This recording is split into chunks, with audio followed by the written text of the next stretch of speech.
Hello everyone, welcome to easy chemistry concepts. ఈరోజు మన APBC 2025 crash కోర్స్లో డే 10 టాపిక్ వచ్చేసి బయో ఎనార్గానిక్ కెమిస్ట్రీ, అలాగే హెచ్ఎస్ఏబి ప్రిన్సిపల్. ఈ రెండు కూడా ఈ వీడియోలోనే మనం డిస్కస్ చేయబోతున్నాం. సో బయో ఎనార్గానిక్ కెమిస్ట్రీ నుంచి మీకు అరౌండ్ 1 క్వశ్చన్ వచ్చే ఛాన్స్ ఉంది. అలాగే హెచ్ఎస్ఏబి ప్రిన్సిపల్ బేస్ మీద అయితే క్వశ్చన్ రావచ్చు అండ్ రాకపోవచ్చు, కానీ ఈ ప్రిన్సిపల్ మాత్రం మనకి సిలబస్లో మెన్షన్ చేశారు కాబట్టి దీన్ని కూడా మనం డిస్కస్ చేద్దాం. So first of all bio inorganic కెమిస్ట్రీలోంచి ఇంపార్టెంట్ కాన్సెప్ట్ వచ్చేసరికి porphyrin ring. So what you mean by porphyrin ring అంటే ఏదైతే మనకి pyrrole it is formed by 4 pyrrole rings joined by methylene linkages. Methylene linkages అంటే CH double bond దీన్ని ఏమంటాం అంటే methylene linkages అంటాం. ఓకే, ఇది methylene group. So porphyrin ring అంటే ఏంటంటే 4 ఇవి పిర్రోల్ గ్రూప్స్. పైరోల్ గ్రూప్స్ ఏవైతే ఉన్నాయో 4 పైరోల్ గ్రూప్స్, ఈ 4 పైరోల్ గ్రూప్స్ కూడా ఈ మిథిలిన్ లింకేజెస్తో జాయిన్ అయ్యి మనకి ఫామ్ అయిన రింగ్ని ఏమంటాం అంటే మనం పార్ఫైరిన్ రింగ్ ఏమంటాం, పార్ఫైరిన్ రింగ్.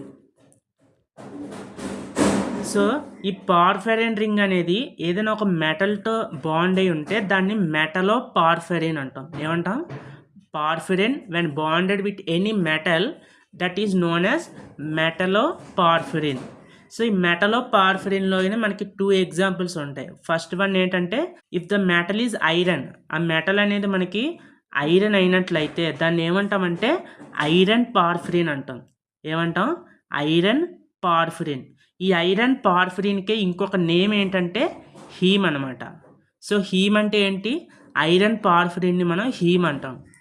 సో ఈ హీమ్ అనేది ప్రోటీన్ పార్ట్ అయిన గ్లోబిన్ అనే ప్రోటీన్ పార్ట్తో కంబైన్ అయ్యి మనకి హీమోగ్లోబిన్ అనేది ఫామ్ అవుతుంది. ఏమవుతుంది, హీమ్ కంబైన్డ్ విత్ గ్లోబిన్. అసలు హీమ్ అంటే ఏంటని చెప్పాను, ఐరన్ పార్ఫిరిన్ని మనం హీమ్ అంటాం. ఈ హీమ్ అనేది గ్లోబిన్తో కంబైన్ అయ్యి మనకి హీమోగ్లోబిన్ అనేది ఫామ్ అవుతుంది, which is the reason for the red colour of our blood.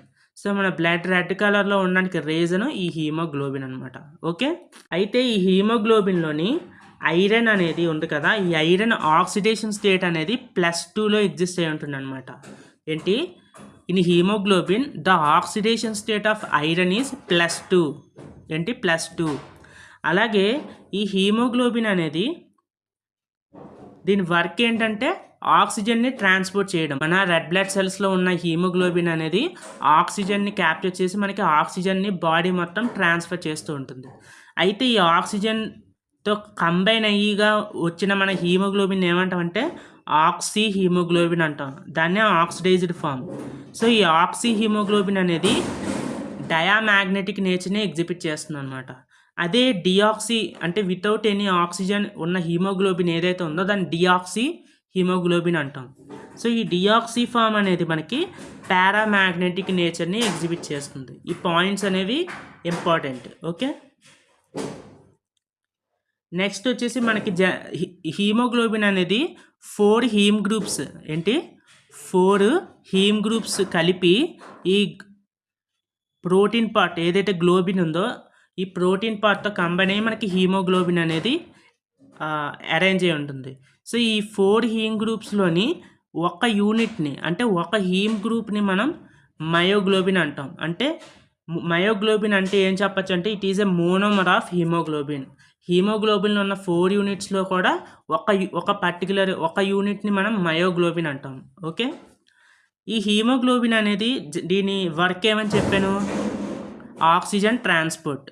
So ఆక్సిజన్ని మనకి ట్రాన్స్పోర్ట్ చేస్తుంది. మన ఇన్హేల్ చేసిన ఆక్సిజన్ అనేది లంగ్స్లోని ఆల్వలై నుంచి ఇది హీమోగ్లోబిన్ బ్లడ్లోని హీమోగ్లోబిన్తో కంబైన్ అయ్యి మనకి మన బాడీ అంతా ట్రాన్స్పోర్ట్ చేస్తుంది అనమాట హీమోగ్లోబిన్.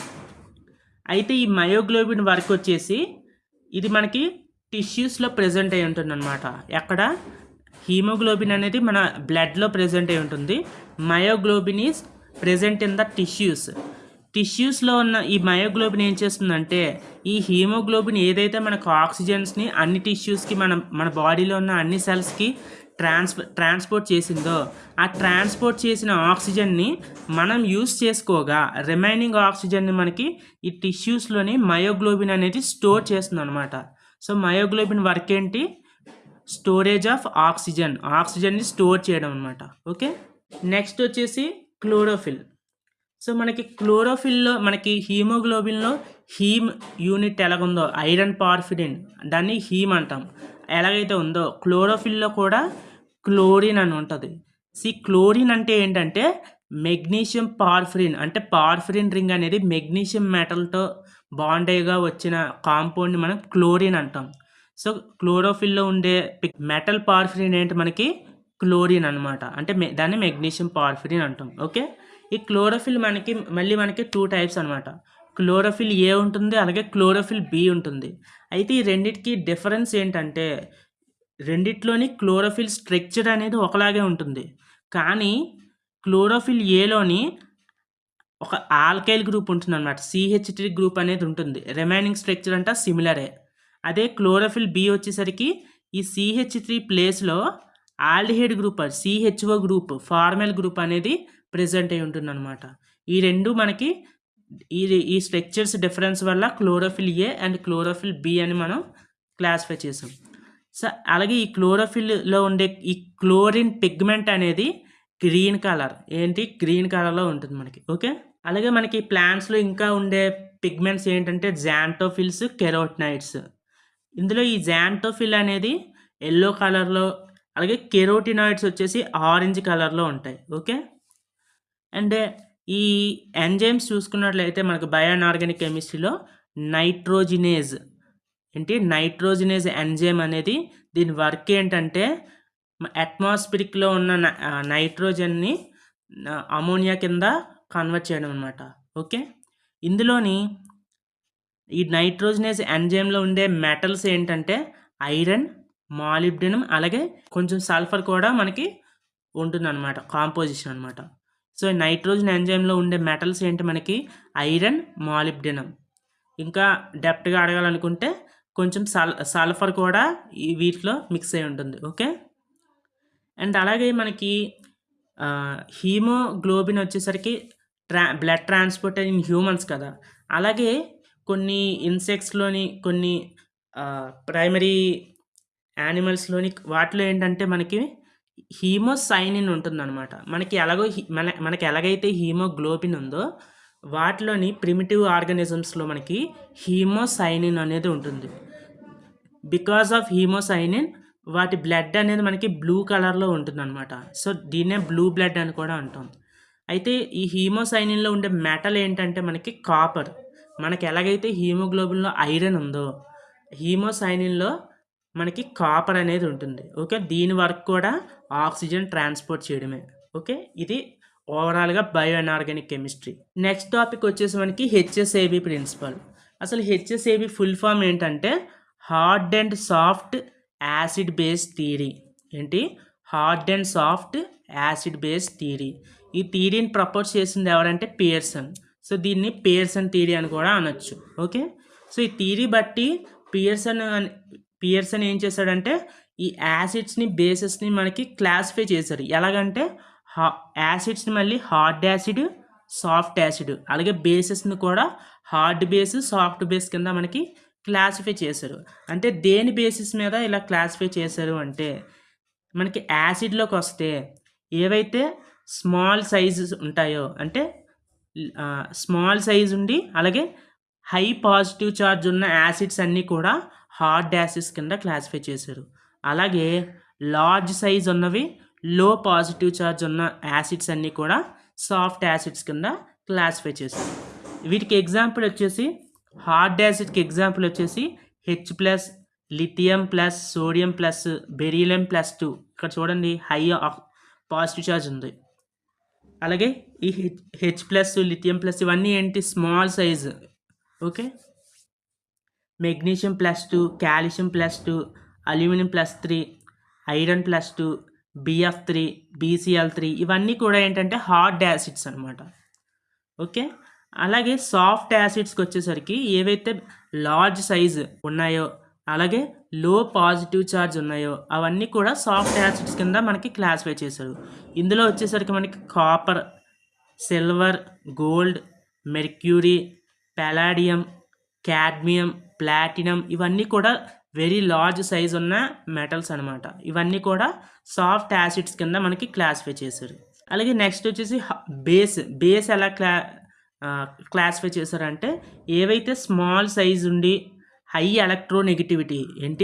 ఎలక్ట్రోనెగటివిటీ ఉండి స్మాల్ సైజులో ఉన్న బేసెస్ అన్నీ కూడా హార్డ్ బేసెస్ కింద క్లాసిఫై చేశారు. అలాగే లార్జ్ సైజ్ ఉండి తక్కువ ఎలక్ట్రోనెగటివిటీ ఉన్నవన్నీ కూడా సాఫ్ట్ బేసెస్ కింద క్లాసిఫై చేశారు. సో హార్డ్ బేసెస్కి ఎగ్జాంపుల్స్ ఏంటంటే OH-, F-, Cl-, H2O, అలాగే ఎసిటైల్ గ్రూప్ CH3COO-, అలాగే NO3-, CO3-2, RO-, ammonia and primary amine RNH2 ఇవన్నీ కూడా హార్డ్ బేసెస్కి ఎగ్జాంపుల్స్ అనమాట. అదే సాఫ్ట్ బేసెస్ వచ్చేసరికి S-2, RS-, I-, CN-, CO, SCN-, R-, and H-, ఇది important. అలాగే ఆల్కీన్స్ ఇవన్నీ కూడా లార్జ్ సైజ్ అండ్ తక్కువ ఎలక్ట్రోనెగటివిటీ ఉన్నాయి కాబట్టి ఇవన్నీ సాఫ్ట్ బేసెస్ కింద క్లాసిఫై చేశారు. ఓకే, మీకు క్వశ్చన్స్ ఎలా వచ్చే ఛాన్స్ ఉంది అంటే మీకు కొన్ని ఆప్షన్స్ ఇచ్చేసి ఇందులో ఏది హార్డ్ బేస్ లేదా ఏది హార్డ్ యాసిడ్ ఇలా అడిగే ఛాన్స్ ఉందన్నమాట. మీరు గుర్తుంచుకోవాల్సింది అంటే H+ అనేది హార్డ్ యాసిడ్, అలాగే H- వచ్చేసరికి సాఫ్ట్ బేస్ అనమాట ఇది. అయితే ఈ ప్రిన్సిపల్ నుంచి పియర్సన్ ఏమి చెప్తున్నాడంటే ఏవైతే హార్డ్ యాసిడ్ హార్డ్ బేస్ కలిపి మనకి ఇంటరాక్షన్స్ ఉంటాయో అవి స్ట్రాంగ్ ఇంటరాక్షన్స్, అలాగే soft acid soft base interact అయితే అవి స్ట్రాంగ్ ఇంటరాక్షన్స్ అని చెప్పాడు. అంటే ఎప్పుడైనా సరే హార్డ్ లేదా సాఫ్ట్ ఇంటరాక్షన్స్ అనేవి వీటి మధ్య జరిగే బాండ్ అనేది స్ట్రాంగ్గా ఉంటుందని చెప్పాడు.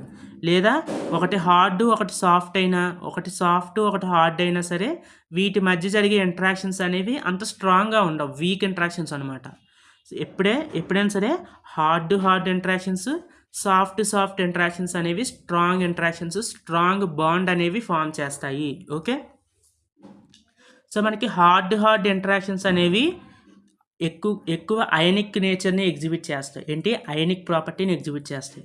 అదే సాఫ్ట్ ఇంటరాక్షన్స్ ఎప్పుడు కూడా కోవలెంట్ నేచర్ని ఎగ్జిబిట్ చేస్తాయి.